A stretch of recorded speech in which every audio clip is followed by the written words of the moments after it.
Église évangélique Grâce Académie. Une église, une vision, un ministère évangélique. Une ambassade du royaume de Dieu, un peuple d'adorateurs, une église sans cloison, une voix prophétique, une vision pour sa génération. Nous prêchons et vivons l'évangile du royaume. Grâce Académie.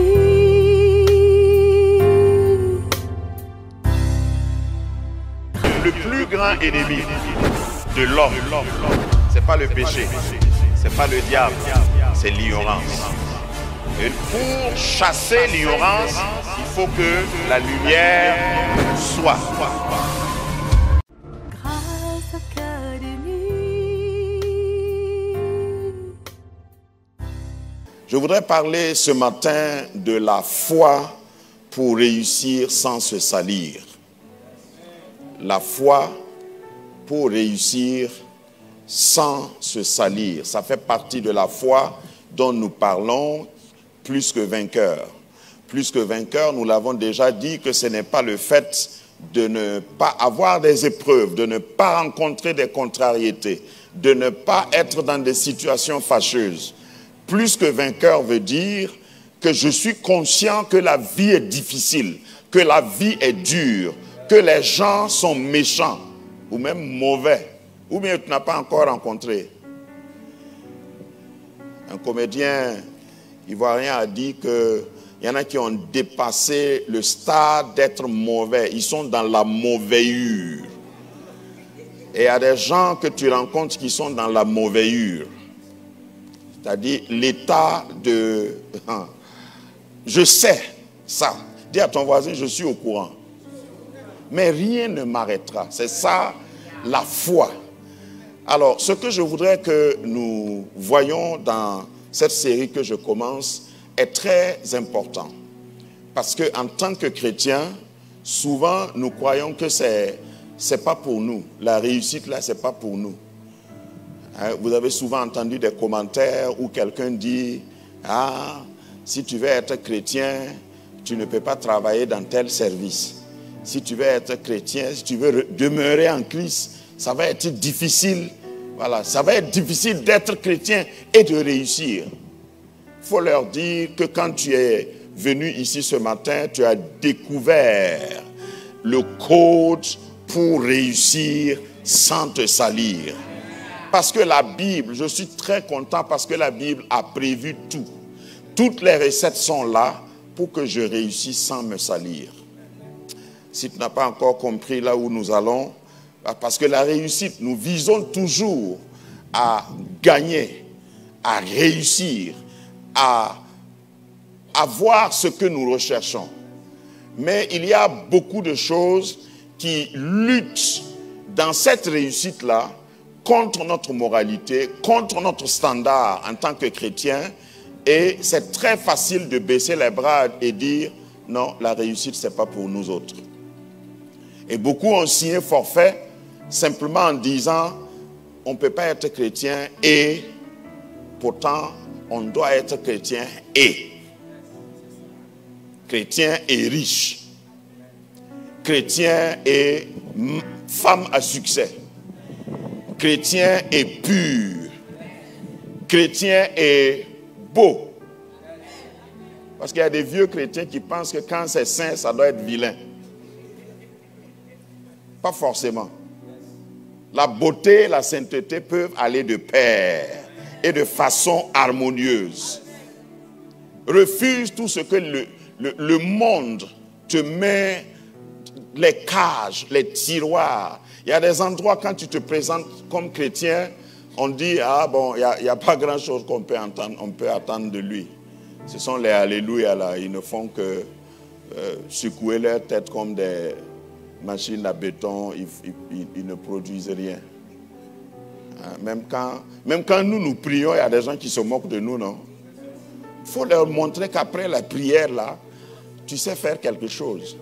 Il faut leur montrer qu'après avoir parlé en langue, tu as une inspiration inspiration à laquelle eux, ils n'ont pas accès.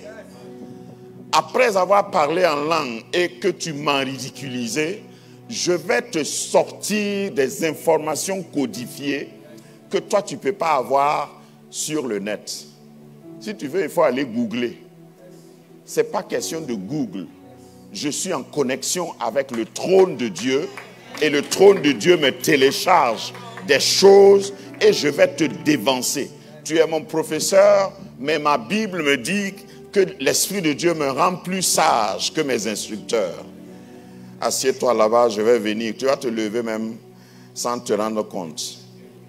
En introduction, je voudrais situer, introduction de cette partie de série, je voudrais situer les fondamentaux. Il y a certains fondamentaux pour que tu comprennes l'enjeu de ce dont nous voulons parler. Si tu es venu avec un calepin, c'est que tu es au sérieux. Parce que je vois qu'il y a beaucoup qui écrivent. Moi, je ne mets pas les notes là pour ceux qui n'écrivent pas. Voilà.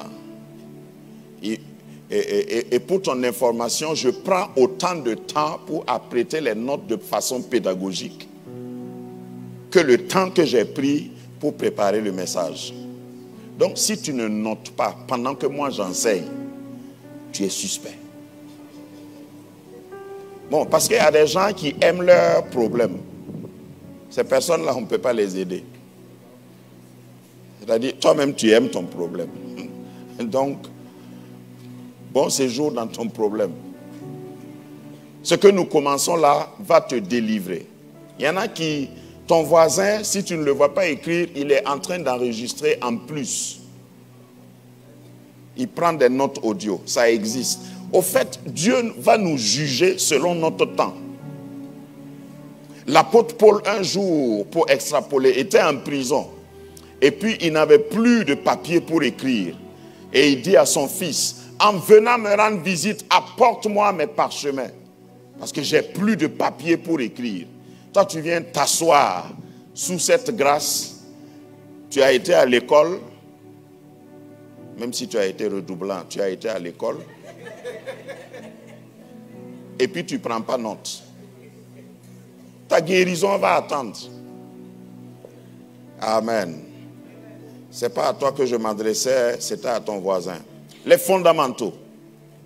J'ai répertorié 7 fondamentaux pour que tu comprennes le bien fondé ou la cause ou l'enjeu de ce thème dont je vais parler, réussir sans se salir.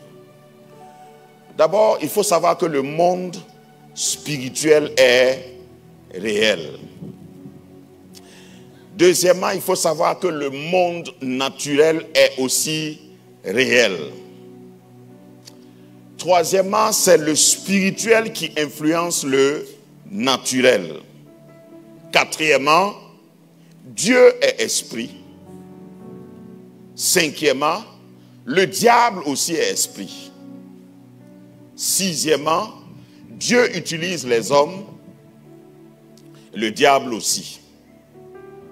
Et septièmement, celui à qui tu donnes accès te domine.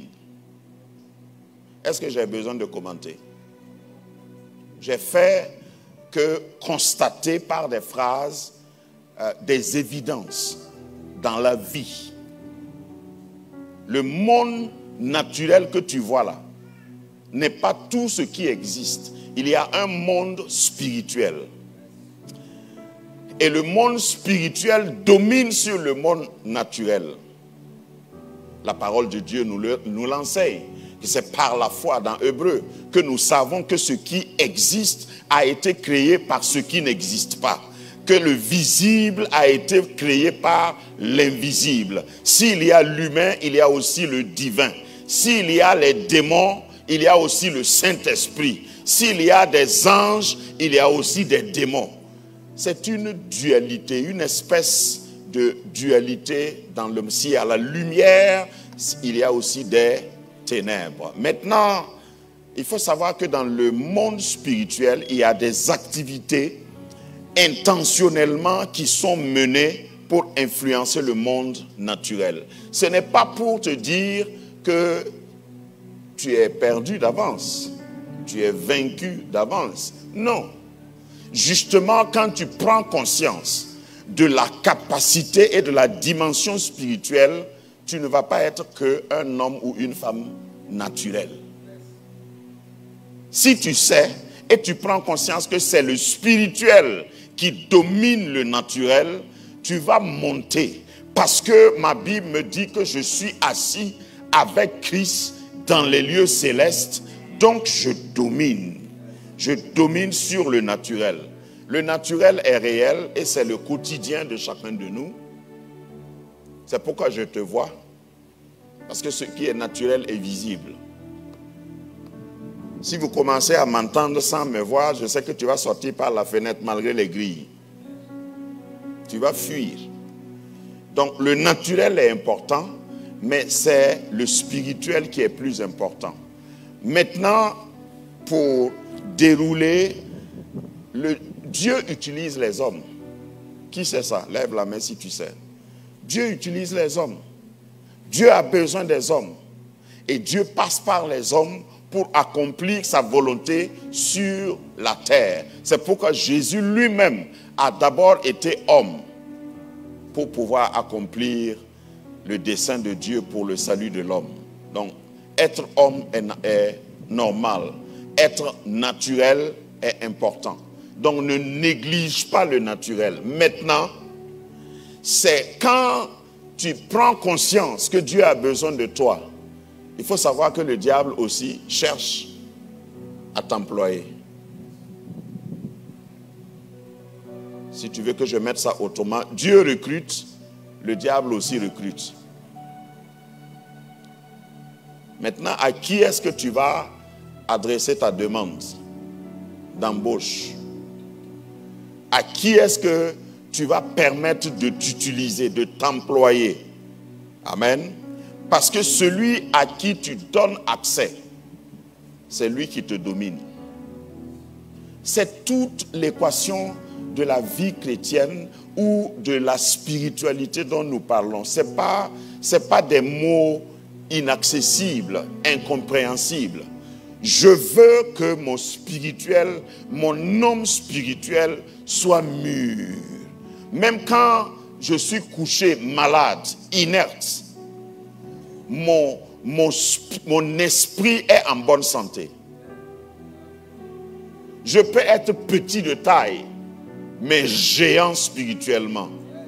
Je peux être illettré naturellement, mais instruit spirituellement. C'est ça notre objectif.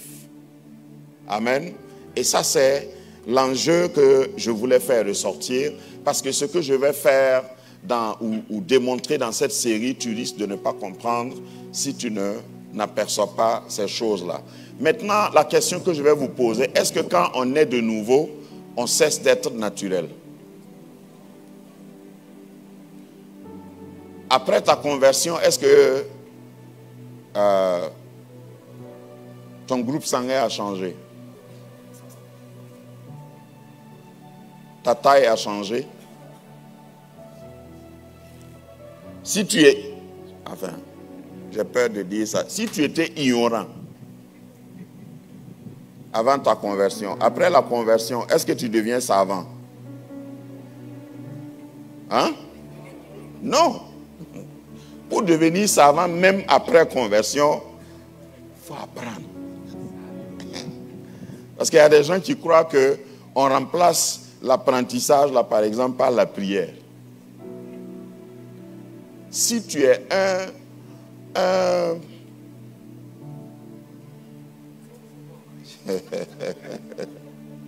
non, je garde les mots génériques. Si tu es ignorant et puis tu es né de nouveau, tu es un nouveau-né spirituel ignorant. Tu es ignorant avant ta conversion et puis tu nais de nouveau. Bon, ignorance là, je vais peut-être expliquer pour que tu saches. Si tu ne sais pas que les anophèles, les moustiques donnent le palu avant ta conversion, et puis après ta conversion, ces mêmes moustiques-là te piquent, qu'est-ce qui va arriver? Palu, malgré ton parler en langue. Donc, lorsque tu es né de nouveau, ça ne se joue pas sur le naturel si tu ne payes pas le prix pour changer. C'est pourquoi Romains chapitre 12 dit qu'après ta conversion, soyez renouvelés par votre intelligence. Constamment en train d'être, c'est ça la bonne traduction, soyez constamment en train d'être renouvelés dans votre intelligence. Donc si tu es né de nouveau et tu ne renouvelles pas ton intelligence, l'âme, ou si tu veux, l'esprit est né de nouveau, mais l'intelligence est toujours au Moyen-Âge.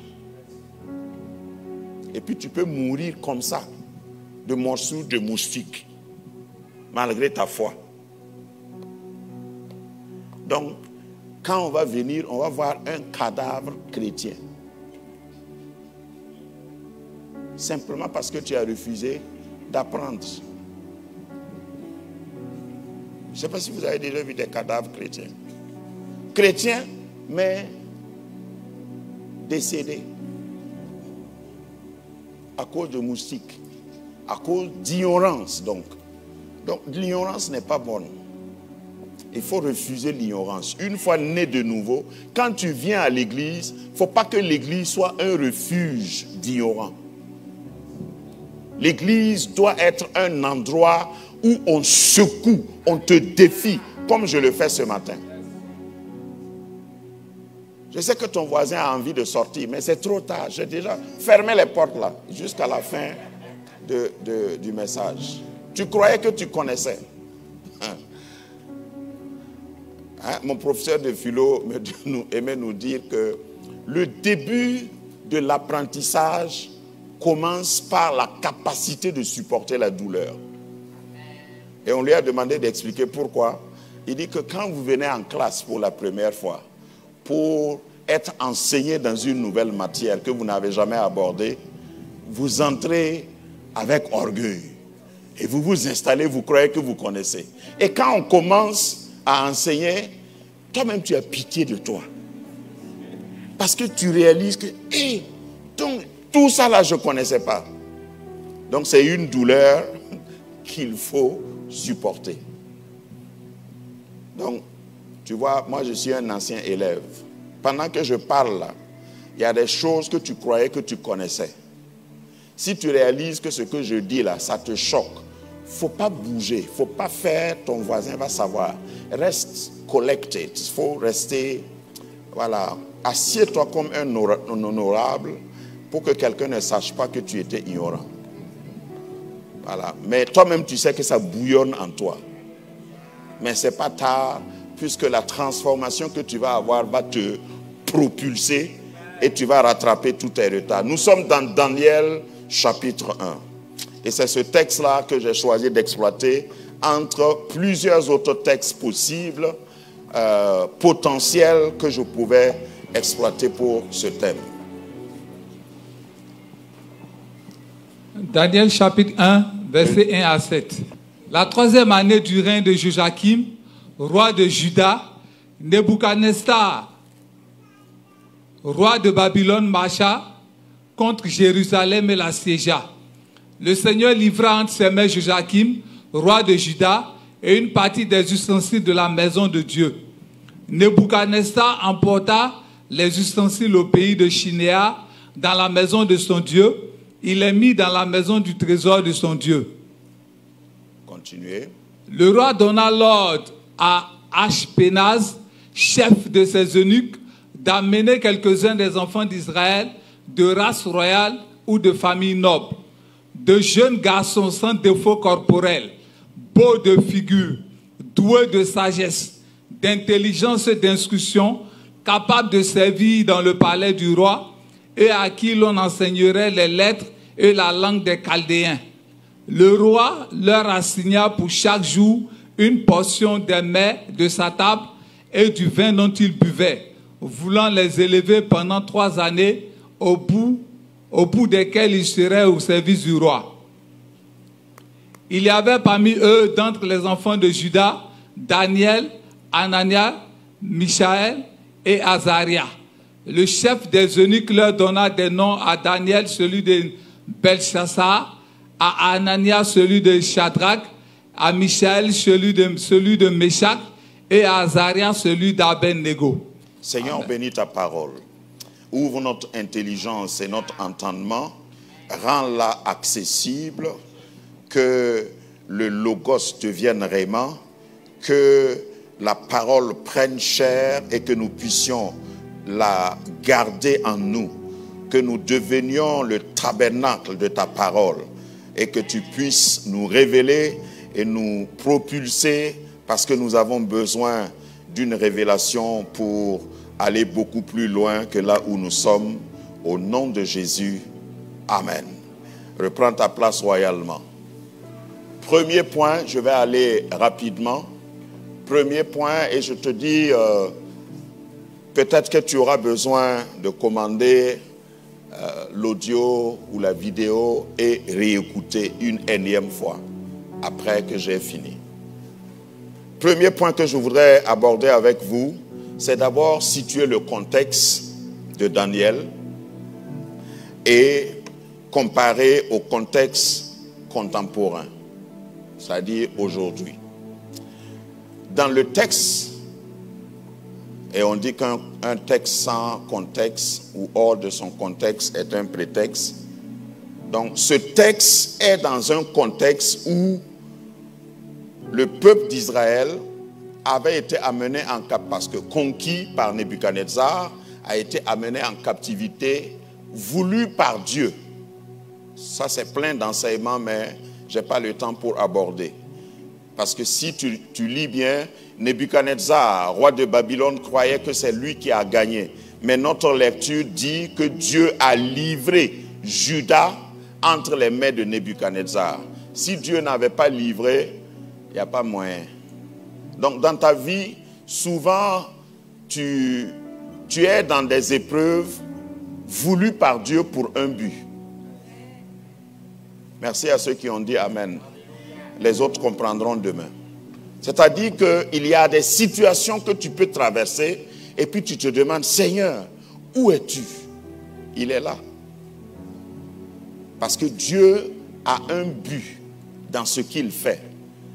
Donc regardez tout le peuple de Dieu, Juda, dirigé par Joachim, qui a été capturé par Nebuchadnezzar. Le Seigneur livra, le verset 2, le Seigneur livra entre ses mains qui? Joachim, roi de Juda, et une partie des ustensiles, c'est-à-dire Dieu a livré même les ustensiles du temple. Mais il n'a pas causé avec Nebuchadnezzar. Au fait, souvent ton ennemi ne sait pas que Dieu se sert de lui pour te bénir. Même s'il ramasse ce que tu as, à la fin c'est toi qui vas gagner. C'est ça plus que vainqueur là. Ok. Alors, lorsque je parle du contexte, je vais faire simplement des comparaisons pour que tu comprennes. Nous avons déjà dit qu'il y a deux mondes. Il y a deux mondes. Dis deux mondes. Donc, il y a le monde spirituel et il y a le monde naturel. Ça, on l'a dit plus haut. Il y a aussi deux royaumes. Il y a le royaume d'Israël, donc l'Église, et il y a Babylone. Babylone, ce n'est pas un lieu géographique. Babylone n'est pas géolocalisable. Babylone, c'est un système. C'est une manière de penser. C'est un concept. Donc, il ne faut pas te lever et puis dire que tu cherches Babylone. Je peux localiser Babylone sur la carte. Je ne vais même pas vous dire où c'est. Sinon, si tu rencontres un ressortissant de là-bas demain, tu ne vas pas le saluer. Donc, Babylone, ici, parle du système, pas du pays. Dis-moi Amen. Et il y a deux monarques, il y a deux rois. Il y a Joachim, roi de Juda, et il y a Nebuchadnezzar, roi de Babylone. Et vous savez ce que chacun représente, n'est-ce pas? Sans que je vous le dise. Donc, sois conscient de ces deux systèmes. Maintenant, lorsque tu compares à notre contexte aujourd'hui, Babylone existe toujours en tant que système. Et Judas, Église, je n'ai pas besoin de dire, existe aussi. Nous sommes là. Dis à ton voisin, je suis là. Dis-lui, je suis l'Église. L'Église du Seigneur. Donc, il y aura toujours opposition. Il y aura toujours un conflit entre Babylone et Juda. Entre le système de Nebuchadnezzar et le système de Joachim.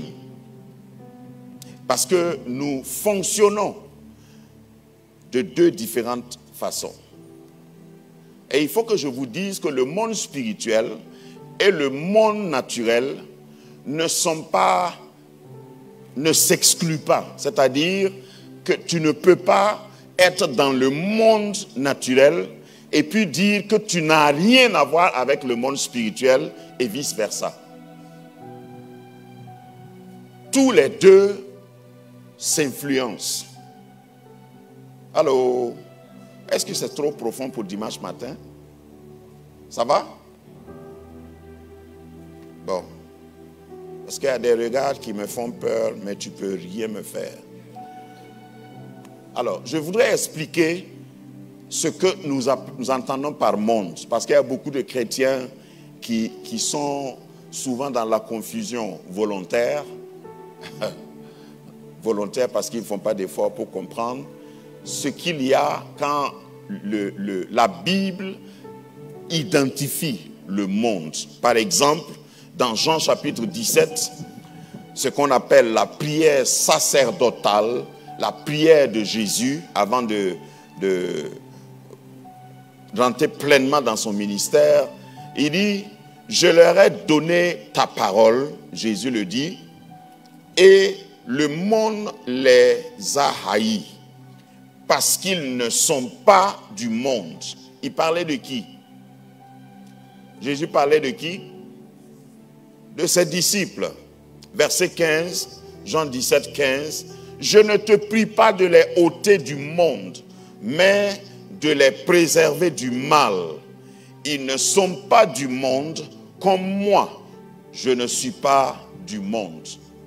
Est-ce que tu comprends ce langage? Jésus était arrêté où? Il était dans le monde. Et puis il dit, il n'est pas du monde. Et les pierres là, ils étaient où? C'est-à-dire les disciples. Eux aussi, ils étaient dans le monde. Ils mangeaient même poisson fumé ou grillé.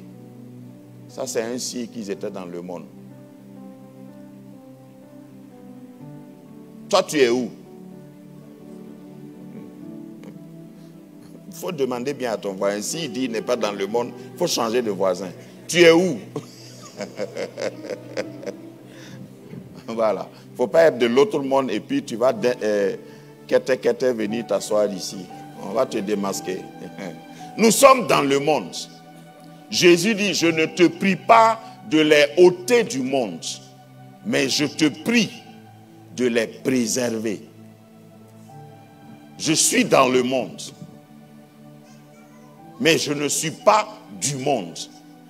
C'est des expressions qu'il faut approfondir et j'ai fait 2 tableaux. Par exemple, dans 1 Jean chapitre 2, verset 15, 1 Jean 2, 15, il y en a qui sont bloqués par ce passage. Par exemple, le passage dit, n'aimez point le monde, ni les choses qui sont dans le monde. Si quelqu'un aime le monde, l'amour du Père n'est point en lui. Dis à ton voisin, Haya. Ça, c'est un peu... Ça, c'est une exclamation africaine. Quand un Africain dit Haya, c'est qu'il est pris au dépourvu. Maintenant, compare 1 Jean 2, 15 à Jean, évangile de Jean, chapitre 3, verset 15. Car Dieu a tant aimé le monde. Vous savez que c'est le même auteur qui a écrit les deux là. 1 Jean dit, n'aimez pas le monde. Et puis, avant ça, on dirait qu'il a oublié qu'il a dit dans Jean chapitre 3, verset 15, Dieu a tant aimé le monde. Il y a combien de mondes? C'est le même monde. Donc, dans 1 Jean, on ne parle pas du monde dont on parle dans Jean 3. Allô? 1 Jean parle du système. Jean 3, 16 parle du monde naturel, des hommes. Allô? Parce que beaucoup de chrétiens se réfugient derrière 1 Jean 2, 15. Et puis ils disent, la Bible même dit de ne pas aimer le monde. Donc je ne vais pas me laver. Je ne vais pas m'habiller correctement. Ça c'est le monde. Votre église là est climatisée. Ça c'est le monde. Dans une église, il doit faire chaud. Pour qu'on montre que c'est spirituel. Et puis le son doit être bizarre. Parce que nous sommes spirituels. Même si le micro ne marche pas, ça ne fait rien. On est spirituel. N'aimez pas le monde. Ce que je dis là, peut-être que vous croyez que j'aggrave, enfin, j'exagère. Hein? C'est la première fois que je suis allé à l'école biblique, c'était en 83. Et à l'époque, après j'ai fait d'autres écoles bibliques, à l'époque, les thèmes, même des camps bibliques, c'est-à-dire les rencontres, c'est Maranatha. Et s'ils laissent le grec là, ils disent thème du camp, le retour de Jésus. Donc tout le monde part au camp là. Tu n'as même pas envie de t'habiller puisque Jésus revient. Tu ne veux rien faire. Et puis quand tu quittes le camp, là même c'est gâté. Quand tu quittes le camp, tu n'as plus envie d'aller au boulot à l'heure. On dit si le monde m'abandonne, laisse-les, laisse-les, laisse tes fardeaux aux pieds de ton sauveur. Si le monde te reprend, et ton or et ton argent, si la pauvreté vient t'assombrer, moi, pauvreté, tu m'as bien regardé. On chantait ça, je ne chante plus ça. C'est pourquoi je parlais plus haut de l'ignorance. Que la lumière soit.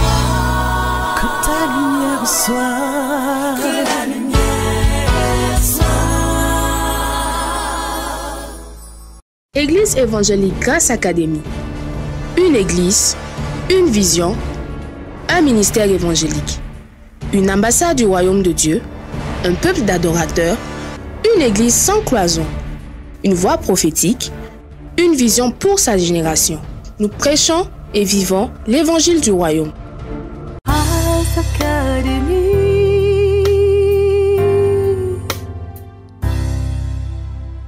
Le plus grand ennemi de l'homme, c'est pas le péché, c'est pas le diable, c'est l'ignorance. Et pour chasser l'ignorance, il faut que la lumière soit.